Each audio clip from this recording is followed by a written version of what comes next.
Nous sommes en direct de Dakar où nous retrouvons Daouda Tall, président du think tank ID Sénégal. Bonsoir et merci de prendre part à cette édition spéciale. Monsieur Tall, quels défis attendent le futur président sénégalais au niveau national ? Bonsoir.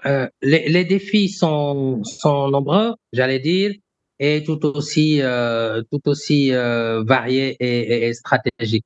Il faut tout d'abord féliciter le président élu Bassirou Diomaye Faye pour cette éclatante victoire. Effectivement, c'est une victoire de la démocratie, comme dit le président Macky Sall, mais je pense que c'est surtout une victoire du peuple.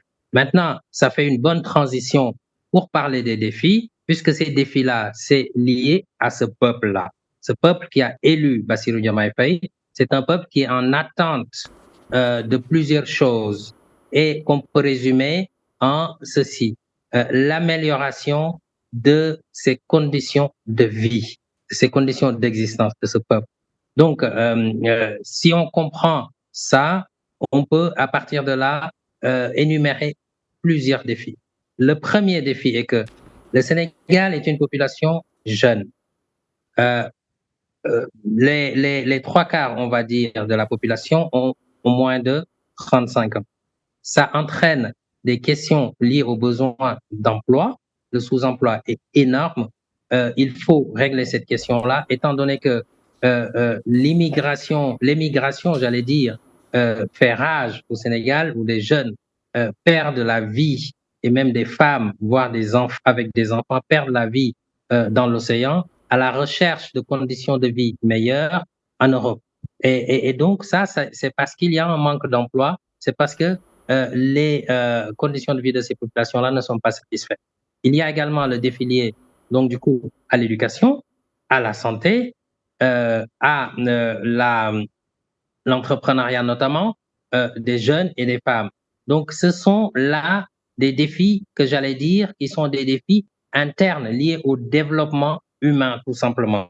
Au-delà de ça, naturellement, il y a des défis qui sont liés à la situation du Sénégal aujourd'hui, la situation géopolitique, géostratégique, voire même géoéconomique du pays, puisque le Sénégal est en phase, comme vous le savez, d'exploiter des ressources naturelles, en l'occurrence des hydrocarbures, pétrole et gaz.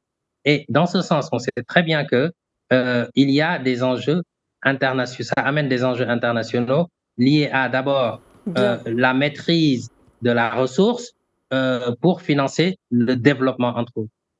Alors le Sénégal est un des pays les plus importants de l'Afrique de l'Ouest. On le sait, quelles vont être ses priorités sur le continent ? Alors, oui, c'est un pays qui est un pays phare, qui normalement devait même être, j'ai envie de dire, la locomotive, après avoir été une locomotive de la démocratie en Afrique, une locomotive économique, justement. Et donc, il est temps que le Sénégal retrouve son leadership en Afrique qu'il a toujours eu pour traiter les questions internationales, inspirer l'Afrique en matière de développement, après l'avoir inspiré encore une fois de plus en matière de démocratie, mais surtout en matière de développement, en matière de relations internationales, de géopolitique, etc. Et je pense que ça tombe bien puisque le président qui est élu, Bassirou Diomaye Faye, c'est sa ligne de conduite, c'est le panafricanisme. Donc, quelque part, c'est une Afrique qui est leader et une Afrique qui est autonome, qui retrouve toute sa souveraineté, sa prospérité, etc. Mais du coup, si Bassirou Diomaye Faye met en œuvre le programme qu'il a présenté aux Sénégalais pour qu'il soit élu, c'est un programme panafricain en espérant tout simplement qu'on prenne ce qui est bon, qui est constructif et non pas des éléments destructeurs. Parce que si on va trop vite aussi, on risque de buter à certains obstacles. Merci à vous, Daouda Tall, pour tous ces développements. Vous êtes président du think tank ID Sénégal. Merci.